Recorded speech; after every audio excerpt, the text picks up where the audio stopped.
welcome to KoshienCast, a podcast desperately hoping it can stay relevant once Yuri on Ice ends. My name is Matt, and joining me today, live and in person, is a very special guest, Matt. Woo! Hey, what's going on, everyone?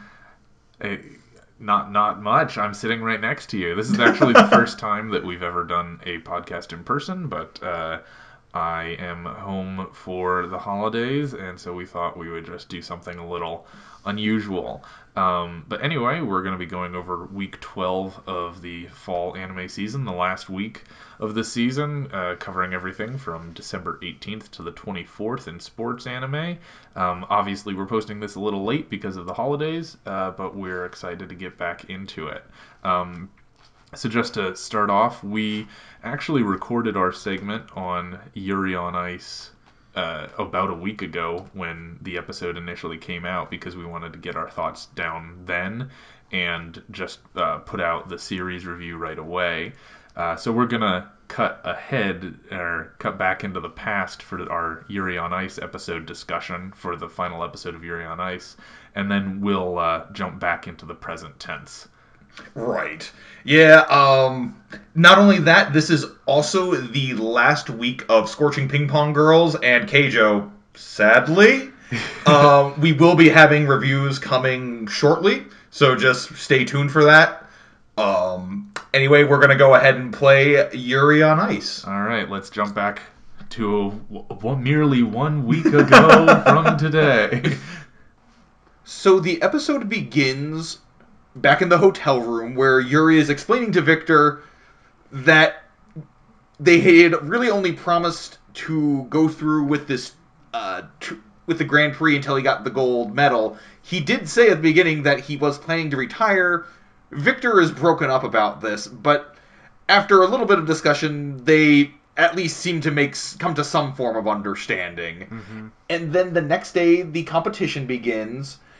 And it begins with JJ, who pulls out a show-stopping performance, as was expected and as was needed by him, to bring him all the way up to a score over 300 points, which was nearly impossible considering his previous score. Right. And we continue on with Pitch It, where we discover his dream is to have an ice show, apparently. Mm-hmm. And then his score really isn't important at all. And then we follow up with Yuri, who proclaims to Victor that he wants to make sure Victor understands that his coaching wasn't for nothing. Yeah. And the entire point of this routine is that it ends with Yuri getting such a high score, it actually beats Victor's long program high score. Right. And this motivates Victor to look into going back into competitions again. And then we continue on with Chris's routine, who seems a little miffed that Victor is still paying too much attention to Yuri. Then we have Odebek, who has his performance, and he knocks Chris out of third place. And then we end with Yurio's performance, who gives an amazing performance and just barely beats out Yuri by first. It was something by like 0.14 points. Right. I think. Yeah. And this causes him to break down crying. It's vague about what he was crying about, but we may get into that later. And then finally, at the very end of the series, we have Yuri approach Victor after receiving his silver medal, and Victor informs him, or comes up, embraces him, bends him down, and tells him to excite him, and then Yuri responds by asking him to continue training him so he can actually get his first place medal, his gold medal. And then Victor responds, well, okay, but I'm not going to just keep training you just for after a year, because Yuri says he just wants to do it for another year. Mm-hmm. But Victor says, look, I'm not going to do it. I'm not going to be your coach for just a year. You have to get as good as I am. Right. If you're going to do that. But that's going to be tricky too with my competition, so you have to essentially beat my record of 5 gold medals at the Grand Prix. Mm-hmm. And then the series ends with a credit montage of Victor and Yuri skating together in a couple skate, and then there's some vague hinting at a second season. And that's pretty much where the series ends. Yep. If you couldn't tell by my lack of enthusiasm for this ending, I was not big on this ending. Yeah, I wasn't either. It wasn't objectively bad by any Right. stretch. It was the episode was well animated. I thought the routines were great. Oh, Um, absolutely. the routines told a great story. Everyone's narrative sort of had a little more weight to it. It felt like you could understand why they were performing the way they were. It all seemed justified. You know, Right. the people who did well, the people who didn't well. The show justified it and animated it beautifully. Um, the issue I had, I guess, was just that in the first 10 episodes of this show, there was always something to be excited about. And there didn't seem like there was that much to be that excited about in the last episode, um, because the it seemed like the language at the end was all still very, very vague. Right. And this is my problem with how they've been keeping the language vague about the nature of Yuri and Victor's relationship. A lot of the drama with Yuri breaking off Victor as his coach is the implication that the two of them can no longer be together. Mm-hmm. Right? Right. If these two are a couple, as the series has been implying all this time, why is that such a big deal to the two of them? Like this, I understand that Victor may be disappointed that Yuri no longer wishes to continue his routines, but if these two are a couple, that doesn't mean it's the end for them. Right. I mean, the But way and I feel that. like Sorry. Go ahead. I feel like a lot of the weight of the drama relies on the fact that these are two people who are splitting up or are having a complete breakup. But if the series is refusing to acknowledge the fact that they're a couple, then this doesn't work. Yeah, so the way you defend that is by saying that the show uses the language of ice skating as a proxy for the relationship language.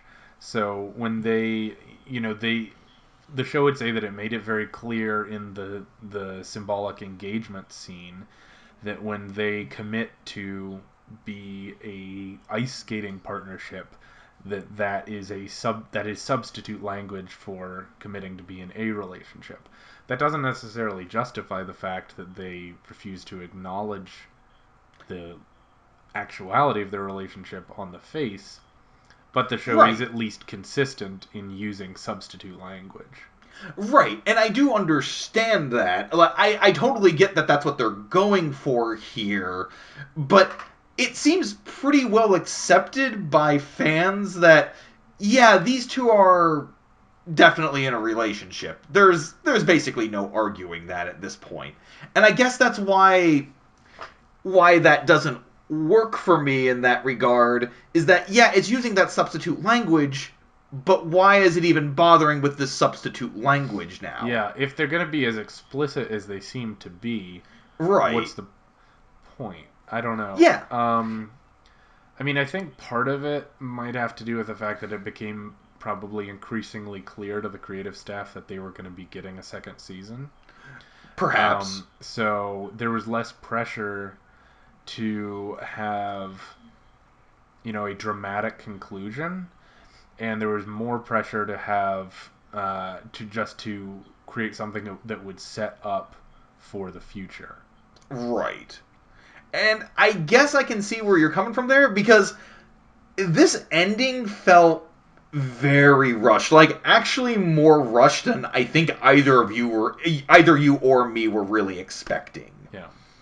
Because the final conversation between the two of them for a series that's known for its pomp and circumstance, this was about the most boring way they could have resolved the pairing of these two characters. Well, yeah. I mean, if you look at the conflict in the very end of the last episode and this one, right? The conflict is Yuri says he wants to retire and not have Victor coach him anymore.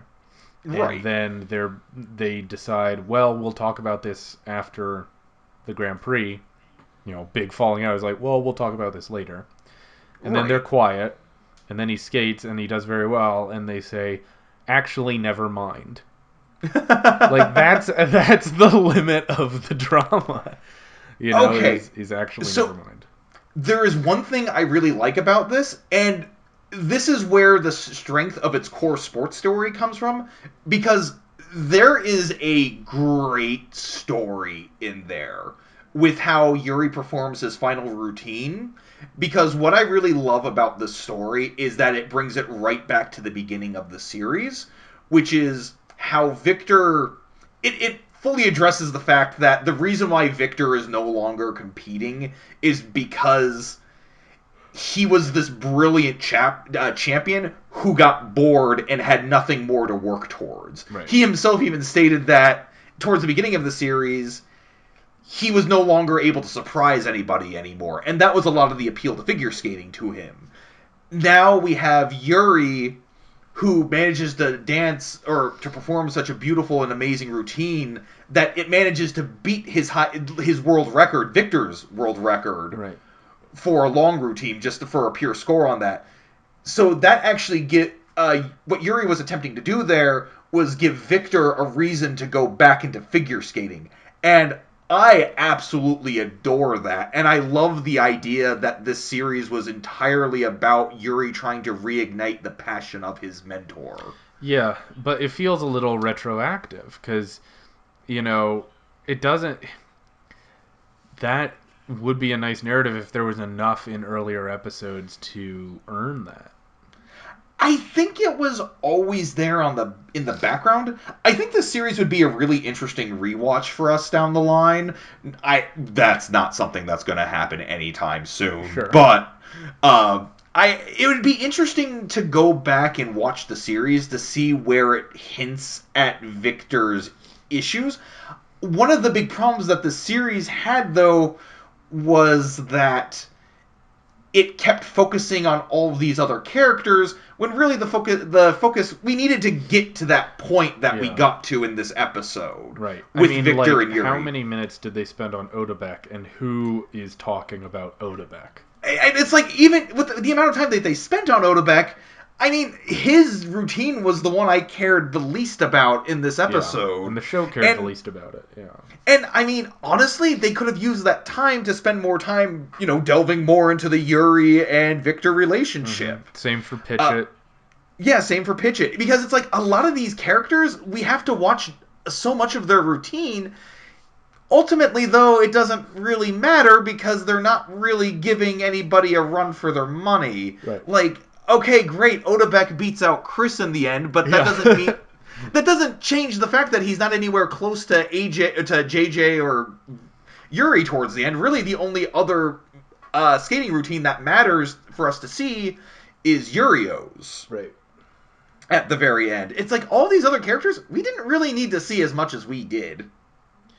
Yeah. What did you think of after Yuri's performance that once again Victor sort of separates and goes to talk to Yurio first. And like Yuri's looking for him and he doesn't know where he is because Victor's going off to go talk to Yurio. The way I actually interpreted that was that because Victor gives Yurio a very strong hug and thanks him for everything. It was largely Yurio's passion and what drove Yuri to keep pushing himself. And if it wasn't for that, then Victor wouldn't have this passion for skating and this desire to better himself again. Uh, he wouldn't have that without Yurio, essentially. Now, my problem with that, for a series that was called Yuri on Ice and was based around the notion that we had these two figure Yeah. skaters that were named Yuri, Yurio really didn't do a lot in this series. Yeah, exactly. And that's the issue for me is that we have Yurio ending up as the Grand Prix champion and you see he's very emotional about it and there's some, commentary with his grandfather. But you still don't really understand Yuri's situation. You don't really know much about his history. You don't there's some vague allusions to it, but I don't feel like I understand his emotional journey or what made him develop a new routine with a new feel that's all his own. Like, I don't know where any of that came from. Right. And that's really the problem, is that, because, again, with all the other characters that we spend the time with in the series, we spend most of it on Yurio, and with all the time we spent on him, we still don't really know anything about him beyond how he was able to push Yuri to push him and inspire Yuri. Yeah, and a lot of Yurio thinking to himself how he refuses to lose to Yuri because of reasons. Yeah. Well, I think the idea behind that was that Yurio was jealous of Yuri because he drew Victor's attention away from him. Like, I mean, let's face it, like most of the characters in this series. Exactly. That's the exact same synopsis for why Chris doesn't like him, Yeah. And that's kind of the problem there. Again, there's a lot that's really interesting to decipher from that. Mm-hmm. But they didn't really bring it together here at the end. Yeah, no. And then I just want to briefly touch upon the fact that the ending was just the two of them speaking briefly, and so what I would have really loved to see is, I really feel like Victor should have become Yuri's new rival, if that was the story that they were going for. Mm-hmm. I love the fact that Yuri re-inspired Victor. Yeah. But what I really don't like is that the series refused to make a decision between letting Victor go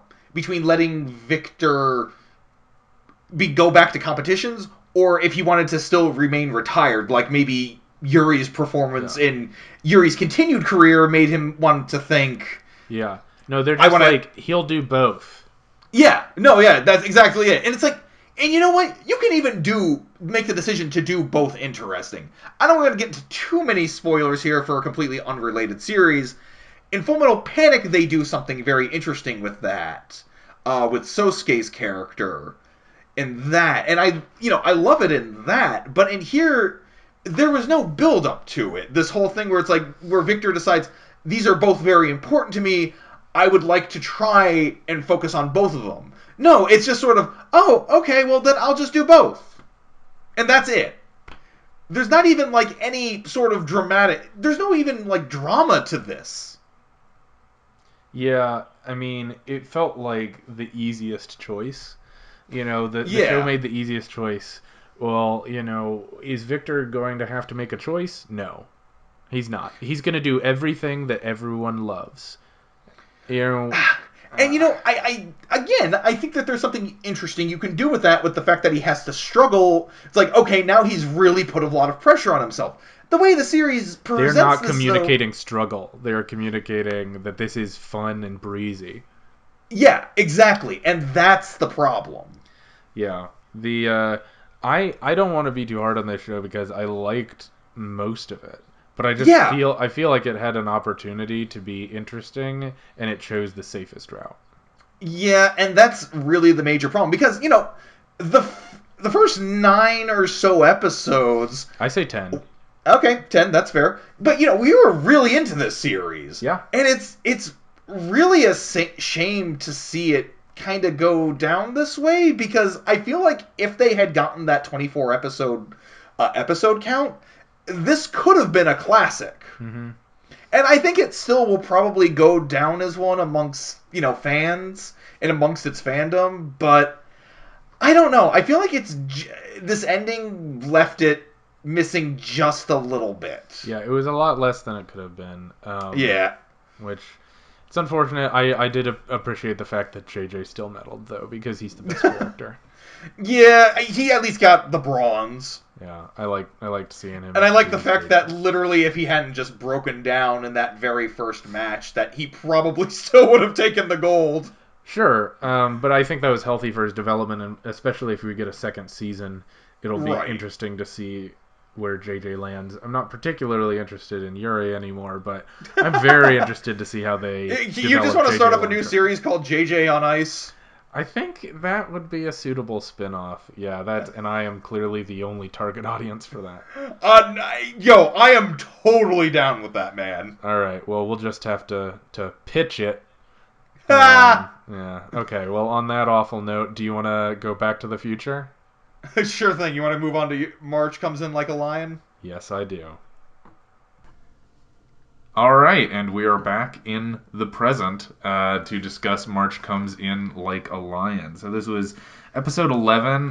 One thing I wanted to say up front, we sort of complained earlier this season about March Comes In Like a Lion missing a random week. If you remember that? Yeah, I remember that. I realized why that was now, finally. I probably should have realized earlier, but so this was episode 11. They ordered a total of 22 episodes. Oh. So the goal all along was to have 11 episode seasons with a break in the middle, because they had a break after, I think, episode 5. Oh, okay. Just probably to facilitate the production schedule. So actually that was a planned break, and that's why we didn't see a quality drop off after. Oh, okay. Anyway, it's just an interesting note. I thought I would bring it up.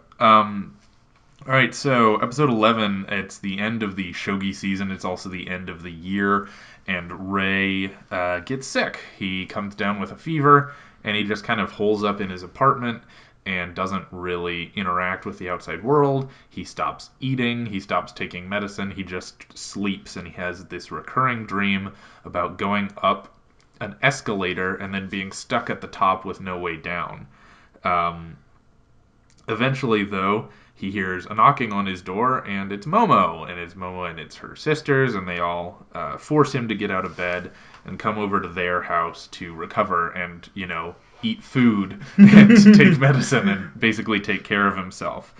The rest of the episode just sort of focuses on him spending time with the sisters, and he talks with them about the postcards they got. A bunch of them get New Year's postcards.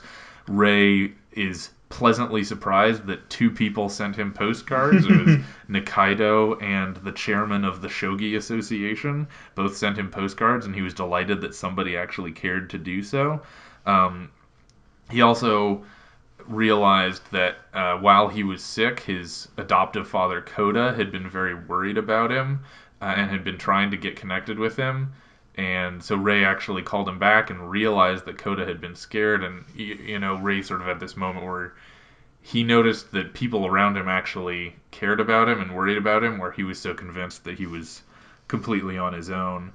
And by the end of the episode, he realizes a lot of the reason that he feels so comfortable being taken care of in Nagari's house is because it reminds him of his childhood home with his biological parents, and that it reminds him of the sense of that family that he sort of lost after he got adopted. Right. This was kind of... It's not a bad episode. It really wasn't. There wasn't a... I feel like every episode of March Comes In Like a Lion has something of a certain meaning to it, of a certain point it's trying to get at. And I guess with this one, I kind of struggled to see where the overall goal of the episode was going. I guess the whole idea was that Ray is starting to accept the fact now that people do seem to care about him, which I guess is a nice way to end this first half of the season. It's a little bit lighter than of a direction that I was kind of anticipating the series going. Yeah, I agree. I think it was a lot about loneliness. So Right. it was painting the beginning of the episode was painting a picture of Ray's tendency towards isolation. And the rest of the episode showed a lot of different ways of dealing with it. I thought the most interesting was the picture with Akari, how she was also very, she expressed that she was Right. lonely herself, and that she was so grateful that Ray was with them for New Year's, because otherwise, her her grandpa and her siblings would have just gone to bed and she'd be up by herself on New Year's crying. Right. And so she needed him and he needed her, and it was clear that he wasn't the only one who was lonely. He wasn't the only one who was having a tough time. And he had a couple interesting lines early on in the episode after he got pulled out of his apartment. He said that his thoughts had been spinning, but in all those thoughts, he was only thinking about himself. Right. And so I thought it was interesting that he started to realize that a lot of his thinking was so self-focused that he didn't realize any of the other challenges other people were going through, and that's sort of forcing him to be a little more empathetic because he's been through this really tough time. He can actually see the tough things that other people are going through, and he can feel a little less alone because of it. I guess that's fair. See, the way I kind of taken that as well, and I don't think it goes against what you're saying here at all, just this was kind of my interpretation of it, was that Ray was also starting to see that he has use beyond shogi. Like, again, what you were talking about, I had noted that too, about how how Akari had talked about how she was going to be lonely this New Year's, and, Ray just gave her company. Like, this is the first time that we've seen in the entire series when anybody has even expressed any sort of need or use of Ray beyond just, he plays shogi well. And this was the first time Ray was seeing, maybe my life has some sort of meaning beyond just playing this game. Like, maybe that's not all it is. And I did kind of think it was kind of brought around there at the end when he starts viewing this place as, he's starting to view this house as his home now. I thought that it was really interesting. There was an image there. It was a very subtle one, but he mentions like, oh wow, this light string is like really far down, so I don't have to like stand up and like to turn off the light. And it was just one of those, they put him in this room, I think, specifically so he could do that because he could lay down and sleep. Mm-hmm. And I like that because it shows that they're thinking that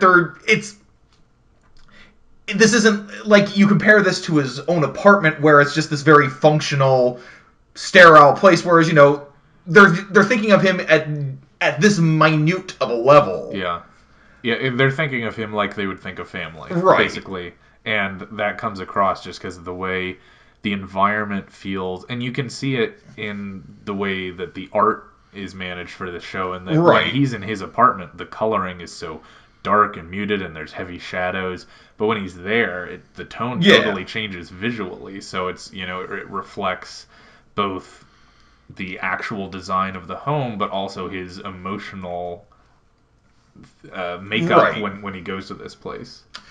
You said something there that was kind of interesting too, which is the fact that he's starting to become accepted as part of this family. There was one thing that happened in this episode where the aunt comes to visit, right? And she's she's doling out New Year's allowances, which I know is a thing in Japan where sort of the head of the household gives money to sort of for the rest of the family to use as they see fit. And the fact that the aunt even thought of Ray during this is like, oh, here's your I thought I'd give you, it's not much, but here you go, here's a New Year's allowance. And Ray kind of is just like, oh, thank you. Yeah. Like, I was not anticipating this. Yeah. I do want to briefly discuss with the aunt, because she also had some interesting expansion on the character of Akari. Right. Because so Akari actually works at her aunt's bar. Right. That's where our confusion came from in that first couple episodes. Right. When we were confused about how, like, is this girl their aunt or something like that? It's like, no, she's working in the aunt's bar. Right. And it also clarifies sort of what Akari does. Right. Because we had a sense to sort of, we didn't know how legit her profession was. Right. We didn't know if it was something a little shameful or not so much. And it seems like she works there sort of as a waitress, hostess, also just there as a generally attractive woman to draw in clientele. But there's not any sort of a criminal connotation, which we extended as a possibility. But, now knowing the character of Akari, I don't think that it would really make any sense. Right.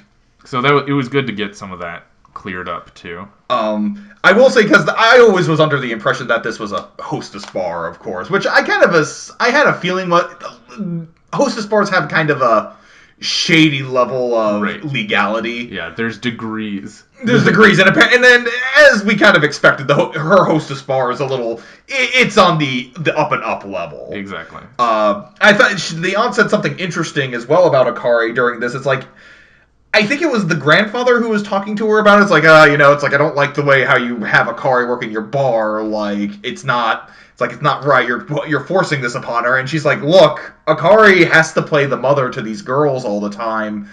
Her working at the bar, it's the only time she has to not be a mother or having to be this gentle soul. Yeah.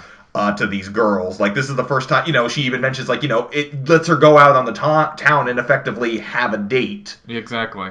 How long do you want to keep her here pretending to be the mother to her own sisters? Right. So I thought it was good. It was a perfectly pleasant episode. I think it ended the first half of the show on a simple note, on a positive note, and it really just sets the ground for them to be able to start from scratch almost on some level and start with all their options wide open for next season. Right.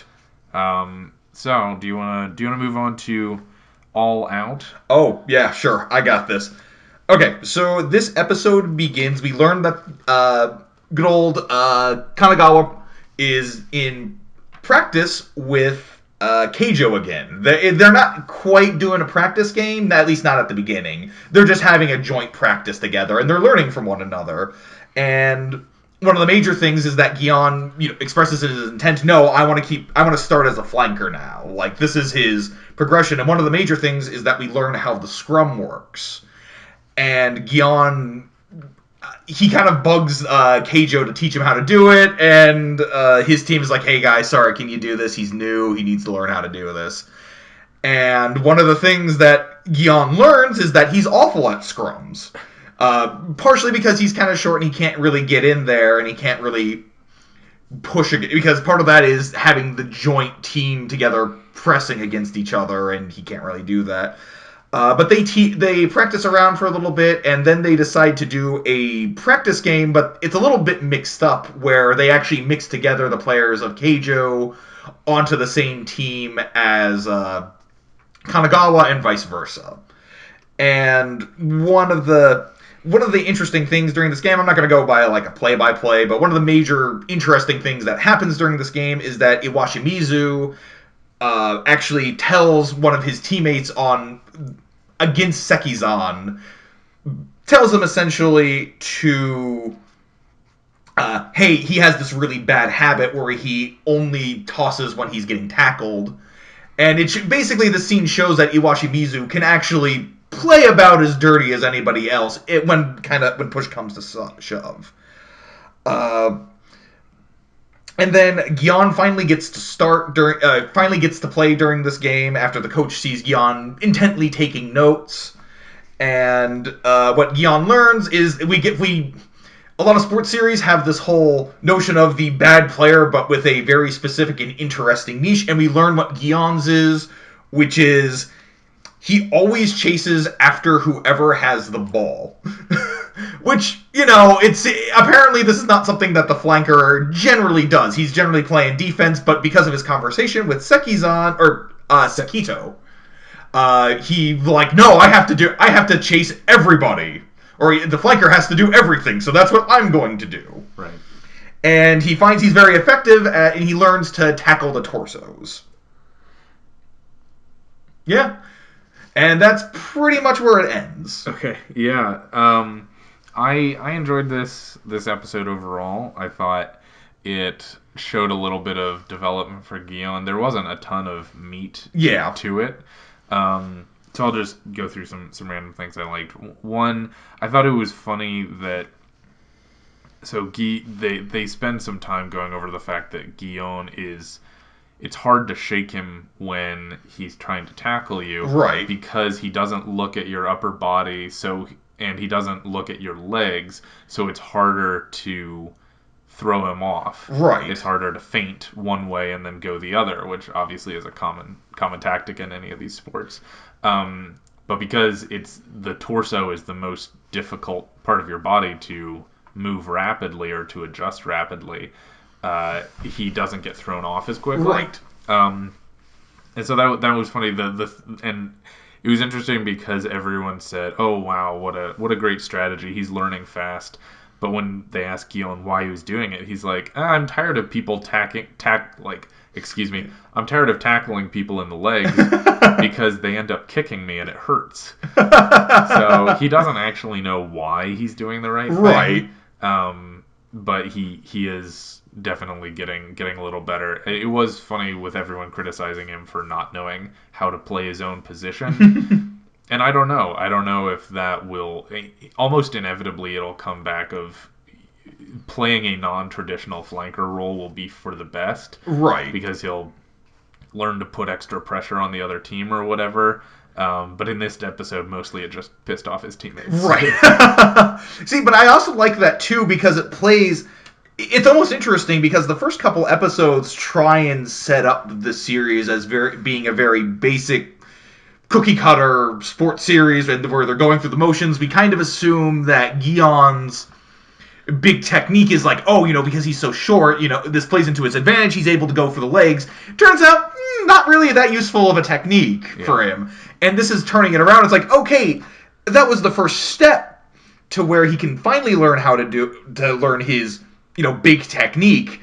And it's going through a process now where we're starting to see him improve gradually, and we kind of see the steps of how his low tackle has kind of evolved into this sort of midriff tackle. In fact, I like the fact that Sekizan even brings up the fact, it's like, whatever happened to tackling the legs? Yeah, like, exactly. It's kind of addressing, it's like, yeah, that was supposed to be his ultimate technique. Not really, though. Yeah, I mean, it's more that he's learning technique and he's learning how to play his own way. Right. So I like that. The other thing I liked is, I think possibly my favorite character at this point is Ibumi. Oh yeah. Because he was very upset at the beginning of the match because the last time they played Keijo, Sekizan didn't let him come in the game because he'd been skipping practice. So this time he promised vengeance. And he managed to do so pretty early. When Matsu went for a kick, he was getting pressured, so he just punted the ball over Miyuki, and Ibumi sprinted out of nowhere as his one, and managed to outpace everyone on Keijo and get a try. And so it was what I like about Ibumi is that he's basically framed as this almost demonic character who comes sprinting in. He terrifies his opponents. He's really physically overmatches them and outruns them, and it's just fun to watch. There's not a lot of depth there, but it's fun to watch. He reminds me a lot of Hiruma from iShield 21, who was, in a series of great characters, he was sort of the star of all of those. And I'm glad to see another Football-esque series kind of embrace the sort of evil, demonic character type. Well, they have the same haircut. Oh, that is true, too! So that is... It was a perfectly pleasant way to end the first half of this show. Right. It was good to see Keijo, again, you sort of build up the characterization of that team, so you get a little more depth to it when you get to actually see them in competition. Right. One thing I did want to point out just super briefly here is what happened at the beginning of the episode with the scrum. This is another thing I appreciated. Yeah. Which was, I really enjoyed the fact that when they were done with it, everybody was like, wow, Guion, you're terrible at this. Yeah. Like, a lot of sports series, when, it's when they get that introduction to that new aspect of the game and they do it for the first time, there's always this sort of thing about, you did fine, this was your first try, or what, this was your first time, and it's like, you know kind of what you're doing here. I appreciate the fact that they just laid it out for him. It's like, dude, you suck at this. Well, yeah, I mean, the characters consistently don't mince words, and they're not nice to each other out of some sense of that's what you're supposed to do. The other way it could have gone that a lot of sports series go is Guillaume secretly is the best. Yeah. You Like, he discovers something during that scrum where he's like, oh, this is what I do. It's like, or this is, maybe I'll try this. And everyone's like, what? Exactly, yeah. So thankfully, he didn't have a secret technique. He was just like literally anyone would be doing something weird and new for the first time, confused and ineffective. Right. So I like the fact that this is still based in reality. Yeah. So if we can move on to something that is decidedly not based in reality. Tiger Mask. Alright, so Tiger Mask W episode 12, otherwise known as Tiger vs. Tiger. It it begins with Tiger Mask working on his killer move still. So he's at the New Japan Pro Wrestling gym, working himself to the bone. The day of his final match, like the pros do. Yeah. Exhausting himself up down to the last minute. And he trains with Tanahashi, who also has a match that day, and he dislocates Tanahashi's shoulder. So he injures his training partner, and then Tanahashi says it's fine, it's all to build you up. For some reason, he cares more about Tiger Mask than himself. They actually get into the match itself with Tanahashi and Yellow Devil, and Tanahashi, who, again, recently dislocated his shoulder, decides to use a move where he jumps and lands on his shoulder. And he injures himself, and then Yellow Devil tries to break his back, and almost does, but Ryu throws in the towel, and then Tanahashi yells at Ryu for forcing him to give up when he was about to be murdered. Then it goes over to Tiger Mask's match against Tiger the Dark, and there's a lot of back and forth. Tiger Mask tries to do his killer move, but he messes up, and Tiger the Dark almost basically breaks something. He puts Tiger Mask in a hold, and he almost knocks him out, but right at that moment, Takuma, aka Tiger the Dark's father, Daisuke, shows up right by the ring, and he starts cheering for Tiger Mask. And this totally throws off Takuma because his own father is cheering against him. And so Tiger Mask is able to do his original killer move for the first time. He runs into Tiger the Dark, he does a somersault kick, and then he jumps up and lands back down and drops his knee on Tiger the Dark's face. And Tiger the Dark tries to recover, but he's bleeding into his eye. Yeah. Because his face scar gets reopened. And then Tiger Mask basically does a pile driver and KOs him. And that's where the episode ends. Okay, so there's a line that really sums up this episode to me. Really a line and a reaction. Which is, at one point during this match, Daisuke is talking to his nurse, and he's like, yeah, this is a battle of wills. And I'm just sitting there thinking, is it? Is it really? Yeah. Our description does not really show how very blah. There is no intensity to this animation that this match probably should have warranted. There's also no real setup of the dynamic between Tiger the Dark and Tiger Mask before this. We know that they share, masks or like similar masks, but they've barely had any interactions before this.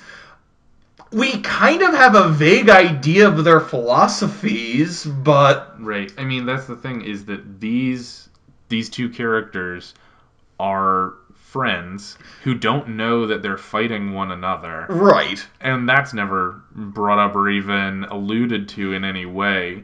They both just think the other guy is in the way of them fighting Yellow Devil. Right. And so really there's no thematic meat of any kind. Right. And yeah, somehow, despite all the action in the match, it is deeply uninteresting. They try to cram too much in the episode by having this other terrible fight with Yellow Devil and a bunch of other random stuff and random explanations, so they don't give the fight the time it deserves. I mean,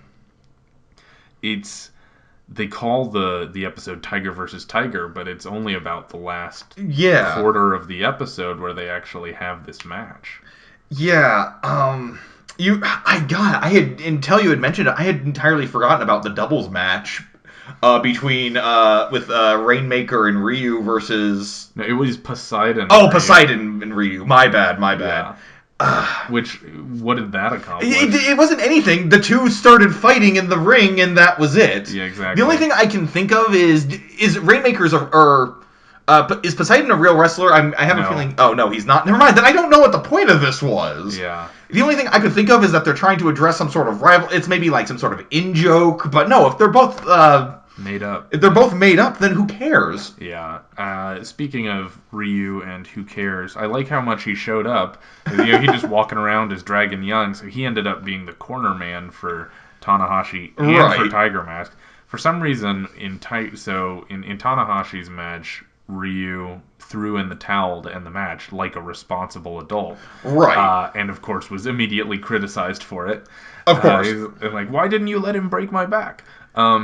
But then Ryu volunteers again to be Tiger Mask's corner man, and Tiger Mask turns to him and he says, "Don't throw in the towel." And Ryu's like, okay. Exactly. It's like, well, I mean, if you're gonna die, I'm gonna throw. But no, he just says, "Okay, whatever you say."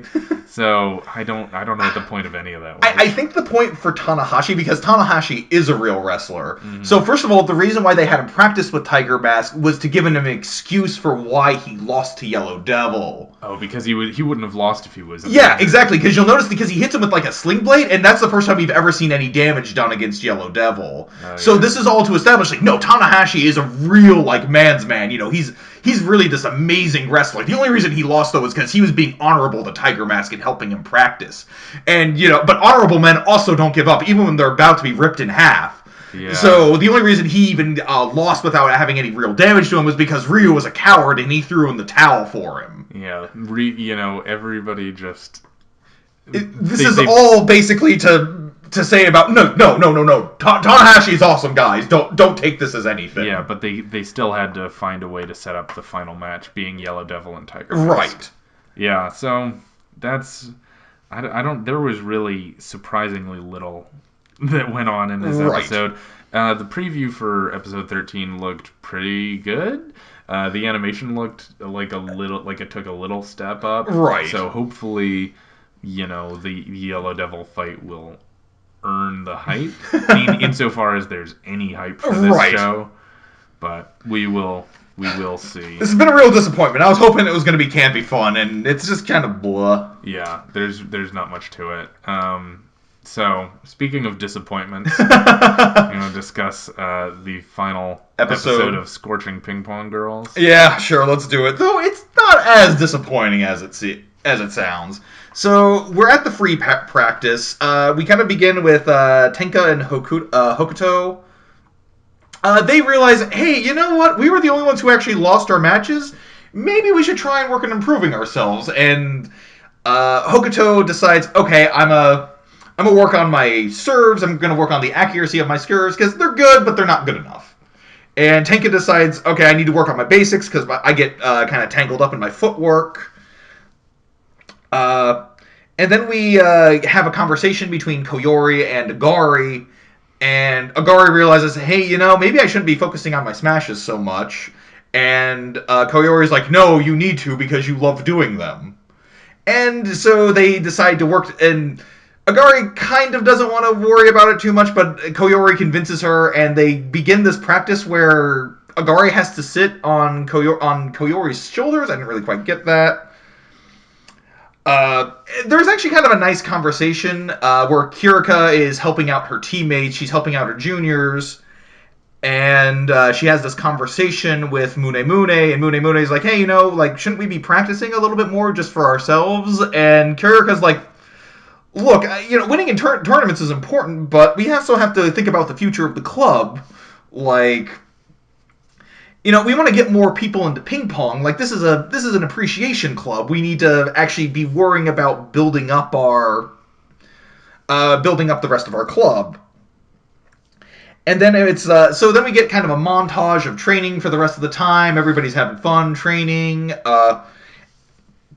And then on the very final night, Agari and Koyori sneak out to go back to the gym in order to, get some last minute training in. And they discover that some of the first years are there they're actually there practicing themselves because they're like, hey, we've gotten a lot better and, we wanted to keep trying. We didn't want to let the practice end. And then slowly throughout, and they ask Agari and Koyori to help train them a little bit. And then slowly throughout this night, we see more and more characters show up, and apparently everybody just wants to play ping pong with one another. And they start up a tournament. Eventually, Kirika and Mune show up, and hey, and they're like, hey, we want to join this tournament too. The very final match ends up between Agari and Koyori. And I don't remember who wins. I think it was Agari who won because she manages to perfect her smash there.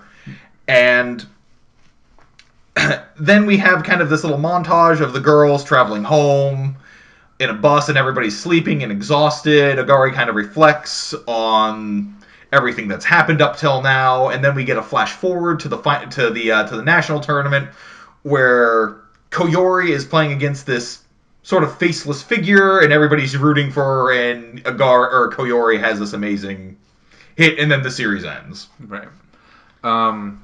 So the episode was not as bad as some. Right. But by no means was it good. I'm just going to start with the end. So the very last scene shows, like you said, a flash forward to the national tournament. And the girl that Koyori is facing is the same one that had the big upset at the very beginning of the first episode. Right. I thought that might have been the case. Yeah. And so it's showing, them coming back, and Koyori is supposed to be playing, presumably in the national finals, this figure, which I didn't totally understand why they would have that much of a spoiler that literally Koyori is going to be playing for the national championship. And they're establishing that now before they've even started the tournament. Right. So that was a little disappointing. Yeah, because this felt compared to everything else that has sort of ended that we know isn't getting an immediate second season. This episode actually felt the most final of them, I guess.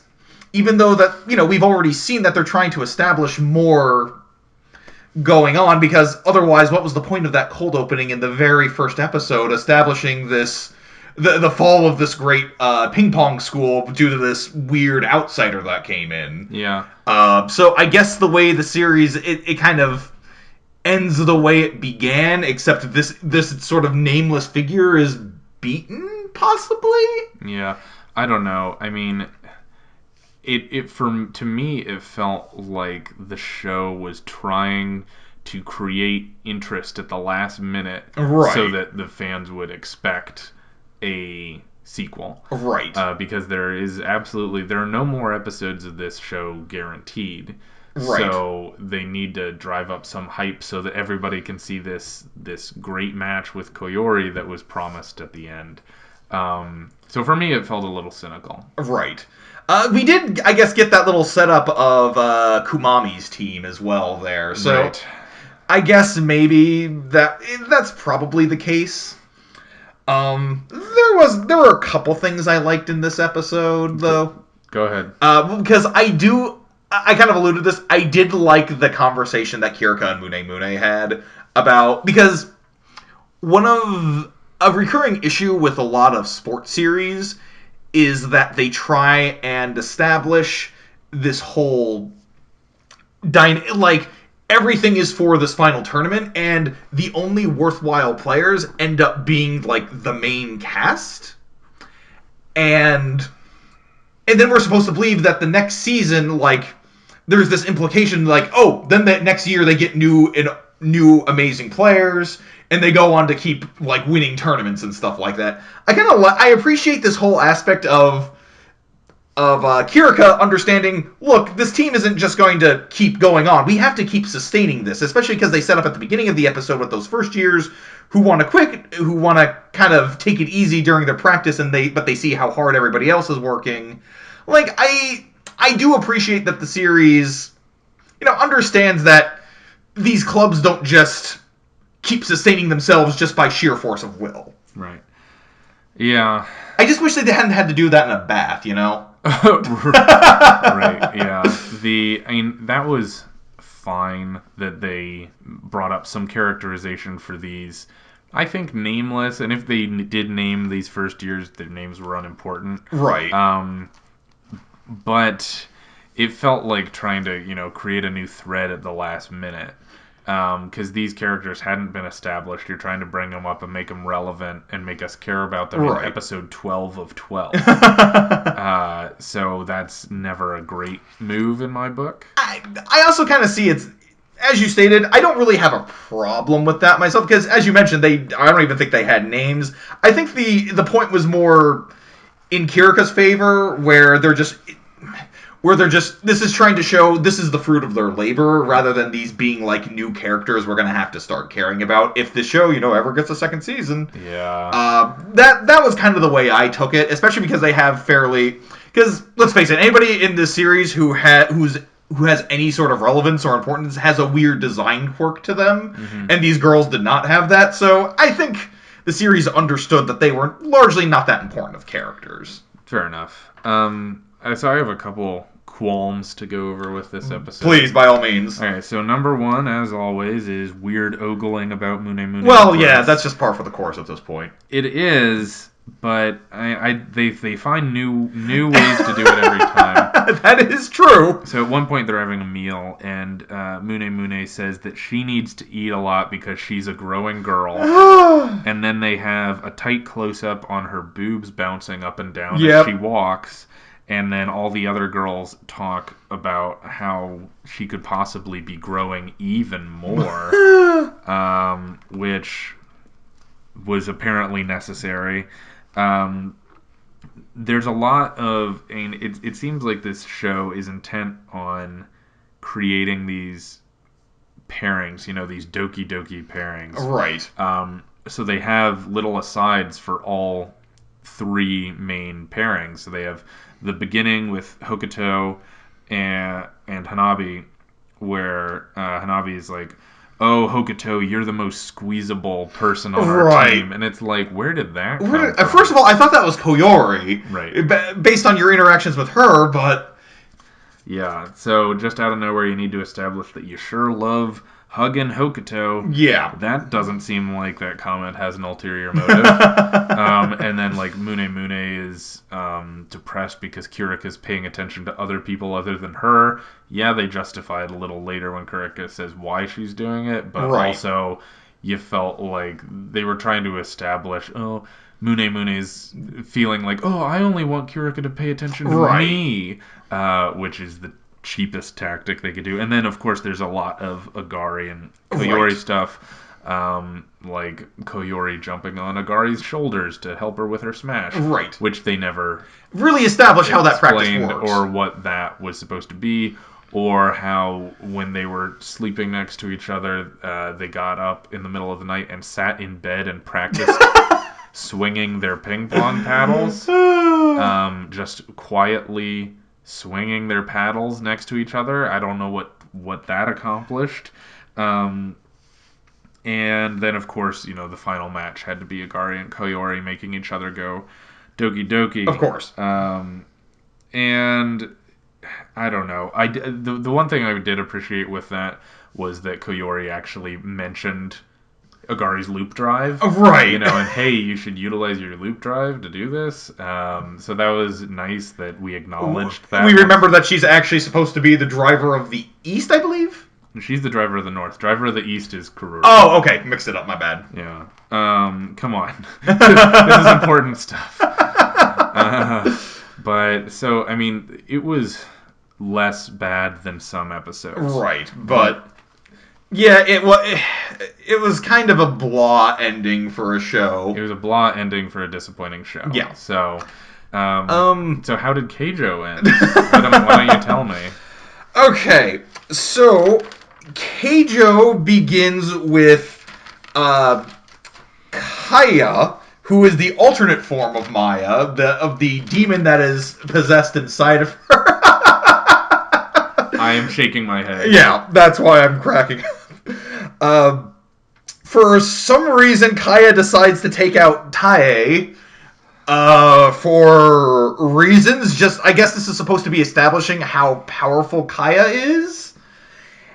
And then basically all the other girls get involved in this match because it's like, look, we wanted you to have this a one-on-one match with Maya, but she's clearly too much of a threat. And then we get what is maybe the most amazing imagery I have ever seen in this series, where Rin goes up, assaults Kaya, and then Kaya grabs her butt with her boobs, lifts her up in the air, and continues crushing her butt while she screams in agony. Like, this is not... Like, when I say screams in agony, I mean, you can hear the pain in this girl's voice. Like, this is clearly not a sexual thing, but the image of her just holding her up in the air. It's like... Keijo is really weird and gross at times. I almost feel like the series is justified for that image alone. Anyway, sorry. I'm going to continue now. Anyway, Kaya then uses something called the Nipple Ripple Madness, which sends out some sort of energy wave of some kind and makes Nozomi really loopy. And then she has problems standing up. And meanwhile, because Rin is not out after this, because she manages to throw her away with the boobs. And so Rin jumps back up and tries to assault Kaya right now in her sort of her chaos, while Hanabi off to the side pulls Nozomi away, and injects her nipples into Nozomi using vacupressure to give Nozomi a power up, because apparently she can bring out Nozomi's full potential with this sort of technique. Anyway, so after this, Hanabi and Rin are taken out, and now it is Kaya versus Nozomi, and Nozomi actually gets like an energy burst after this, and after the dust clears, we get like a new form of her. I think the idea was supposed to be something like when Naruto goes into like Sage mode, or when Ichigo unlocks his Bankai, and like they get this new design. So does Nozomi with her hair down, and the ribbon that normally ties her hair is around her neck like a scarf now, as supposed to be this sort of transformation character. And she manages to fight Kaya as equals, and she's yelling at her to basically bring out back Maya so that they can have their final duel. And apparently this finally reaches Maya, and Maya brings herself back out of Kaya. And then they have a clash of Heaven and Hell versus the Vacuum Butt Cannon in one final match. And what happens here is that when she uses the Vacuum Butt Cannon, Maya is able to actually deflect it away, but she evolves the Vacuum Butt Cannon in the middle of the match. As you do. And as she's blown away, she manages to contort her body, twist her body, and transfer that energy into her boobs.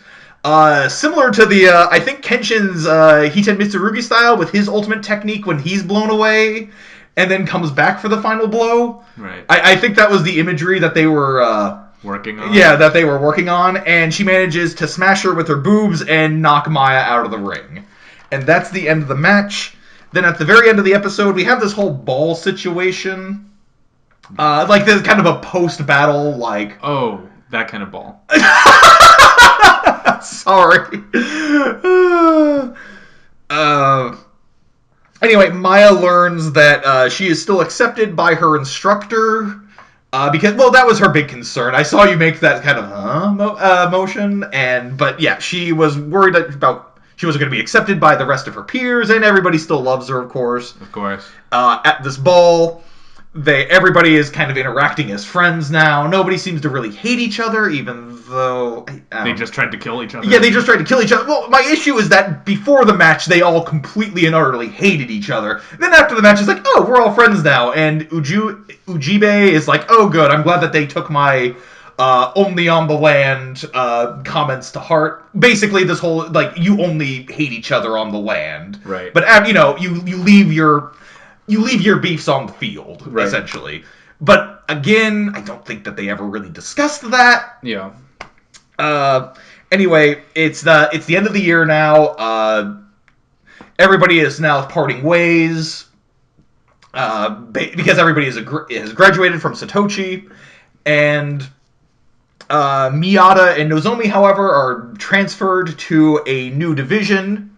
Not Satoshi, but now they are professional. They can be professional Keijo players, and they happen to be part of transferred into the same division.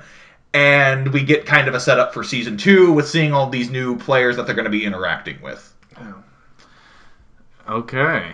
Yeah, so this will probably get a sequel. Yeah, there is no way it will not. With how enormously popular it has been, I would be shocked, though my understanding is that in Japan it may actually not be that popular. But we'll maybe talk about this a little bit more in the review. Yeah, that's fine. But yeah, it's been enormously popular in the US. I'm not sure about Japan. But anyway, speaking of things that may or may not be enormously popular, do you want to move on to Long Riders? Well, I just had one quick question about by all means. Did you say that a character performed acupuncture with her nipple? Yes, Yes, I did. And that's what unlocked Nozomi's secret power? Yes, okay, so I have an issue with that. And my issue is that this was never established as a thing. Okay. Within the world. Okay, yeah, it's very silly, like, oh, haha, racupuncture, like, it's silly pun. No, but, in a lot of sports series, a lot of the parody should come from the fact, if this is a parody of sports series, as we are kind of led to believe, with a lot of these weird techniques, there's more of a setup. There's more of a build-up to when it's finally used. It's not completely out of nowhere. Yeah, exactly. But in here, it's just like, all of a sudden, it's like Hanabi starts, like perking up her nipples, and it's like, okay, I'm going to inject you with racupressure now. And it's like, wait, excuse me? Is this something you could do the whole time? It's like, is this something you can always do? Why have you not been doing this all the time? Well, I guess because, it's always been one-on-one matches, and now this is the first time you've ever seen them on a team. But that feels like an excuse. Yeah, no, it absolutely is. Again, racupuncture is a pretty excellent pun, which is one of the best things about the show. Yeah. But, yeah, it just sort of happens. It is also creative translation, because obviously, the English side had to come up with all these stupid puns. Right. So, some of these I know that they're using from the fan translations, which a friend of mine actually helped with the original English translations of the series. I know Vacuum Butt Cannon is actually a leftover from that as well. That was something that they had come up with. Yeah.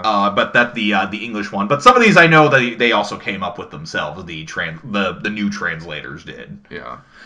Okay, so on that happy note, you want to go on to Long Riders? Yeah. So this is Long Riders episode 10. Unfortunately, it is not the final episode of Long Riders. This show. It skipped 2 weeks during its run because of production issues, and so the Japanese broadcaster didn't have any time to air it until February. So they're going to still have 2 more episodes that they're going to air in February, and so we'll have to wait till then to finish this work of art. Right. But anyway, so this. Episode 10 finished the Azumi Autumn Ride, and so at the end of the last episode, they were told that that Team Fortuna was running the risk of not finishing the race in time because they were in last place. But then everyone says, "Don't worry, it'll be easy to catch up." I don't know why it's easy now, but and they'll just sprint as much as they can and alternate who's in front to create a windbreak. which is something they talk a lot about in Yawapeda. Right. But in this show, because they have no interest in cycling, Amy is shocked and confused by the idea of it being easier to ride when someone's in front of you. I mean, she's been riding for months. You'd think she just physically would have noticed. I am going to just say real quick, I mean, they don't really cycle for, like, the sport of it. They cycle for the fun of it. So I can't imagine that there's ever been a situation, if they're just cycling for fun, where this would ever show up. It still feels strange that she is shocked and confused by the idea. Well, fair enough. But anyway, they get to a portion where they have to bike uphill, and it looks like there's going to be a thunderstorm, and Amy's like, I can't do this. But then she does, and there is no thunderstorm. And they approach the finish line, and they only have a few minutes left. And Amy decides she's going to push to the finish, and she gets across the finish line, and then she looks down at her clock. And so the race is supposed to end at 5 p.m. She looks at her clock. It says it's 5:05. And she starts crying because she realizes that she didn't finish in time, and it's all her fault. But then her teammates come over and say, oh, no, your clock is off. And it's actually 4:59. And then they're happy. They get a little medal, and Amy talks about how much she loves her team, and then falls asleep at dinner. And it cuts ahead to the near future, where Amy is talking to her sister, Emmy, helpfully named. Right. And Emmy needs some help fixing a tire on her bike, and they talk about bikes and how great bikes are. Of course. That ends the episode. Oh, there's a lot I want to discuss here, actually. Okay, we'll just dive right in then. Okay, one thing I will say, you were kind of complaining about this a little bit before we started. I didn't mind so much, though you did make a good point about it. I don't mind the conversation that Amy and Hinako had about... Because Amy has this moment when they're writing about how she wants them to go on without her, and they're all like, no, we're doing this for fun. Like, you know, this doesn't mean anything if we're not as a team. Now, as you mentioned before we started, before this, they were like, when they started this Azumi ride, they basically left her behind. It's like, oh, you guys can just catch up. That's fine. We'll do that later. Yeah. And now all of a sudden they're like, no, we can't split up. Yeah. So... that's a fair point. At the same time, I didn't mind it because it's like, look, we joined this to have fun together as a team. We're going to get through this as a team. So I didn't mind that so much. What's really funny to me, though, is that they have this whole drama about the fact that they could have finished late, and then they resolve it, oh no, we weren't late. And... I think they needed to fill out the episode because they didn't have anything else to do.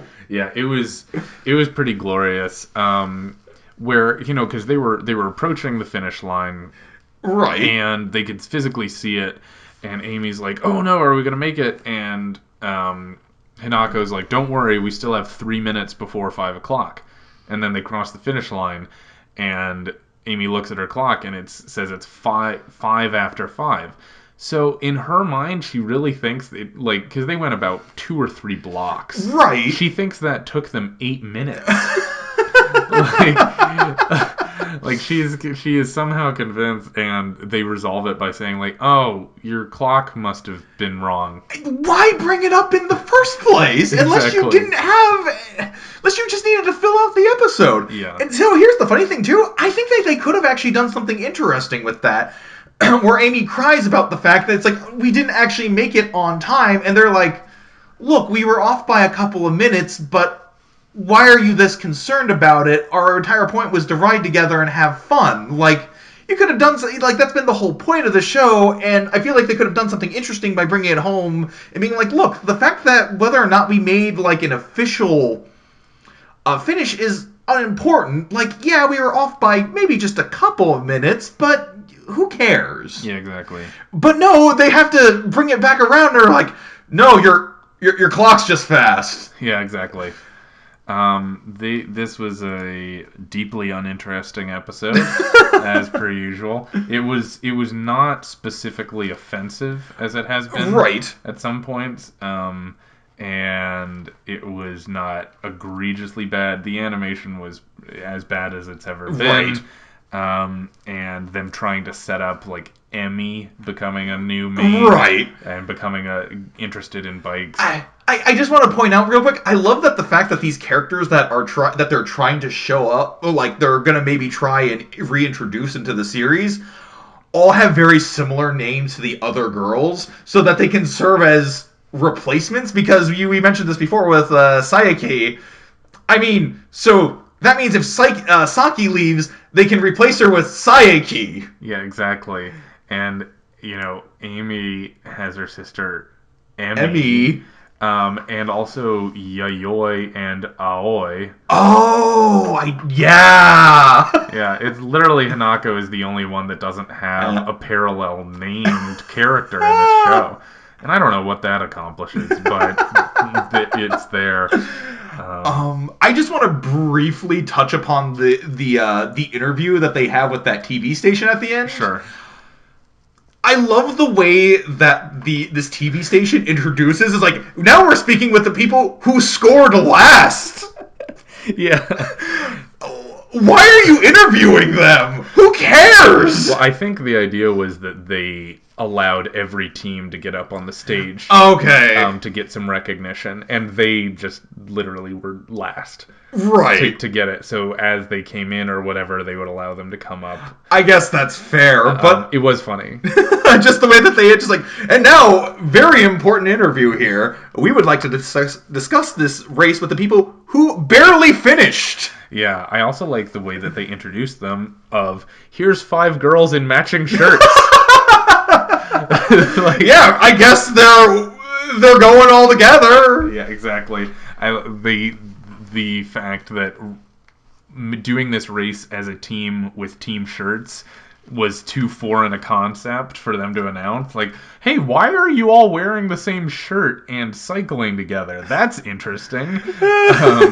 So it was funny, but clearly uninspired. Okay. Before we end this, I have one other thing to bring up, and I know we're never going to be able to discuss this ever again, so I have to do it now. Okay. At the very end of the episode, when Amy is helping Emmy clean up her bike, or fix her bike tire, there's a spot that gets on her face, and it is never consistent. There are times, like, literally, it disappears at random times. Other times it is drawn completely differently. Yeah. And, like, there's one time where it looks more like scratches on her face, like, as the episode is ending. Yeah. It's a circle, guys! I understand that you don't have time. This is a very cheaply produced show. You may not have time to go back and correct things. There's one point where literally as she's talking, like, you see the spot there, and then it disappears, and then it reappears again. I didn't know. I noticed it changing. I didn't notice it disappear. That is hilarious. Yeah, the character designs are really noticeably all over the place in this episode. It was exactly what we've come to expect. Yeah. All right. Well, I appreciated doing this episode live with you, Matt. Oh yeah, it was a lot of fun. Yeah, this is hopefully we'll be able to do this again someday. And Merry Christmas. Merry Christmas, Happy New Year. Thank you. And if you do me a favor and hit the credits. Sure thing. Oh, Happy Hanukkah as well. Our logo design is by James Ratcliffe. The theme music is Fly High by Burnout Syndromes, covered and performed by Luke Bartka. You can follow KoshienCast on Facebook, YouTube, and Twitter, and our email is koshiancast@gmail.com. Make sure to subscribe, rate, and review. We'll be back next week with the best and worst from the world of sports anime, and until then, keep training.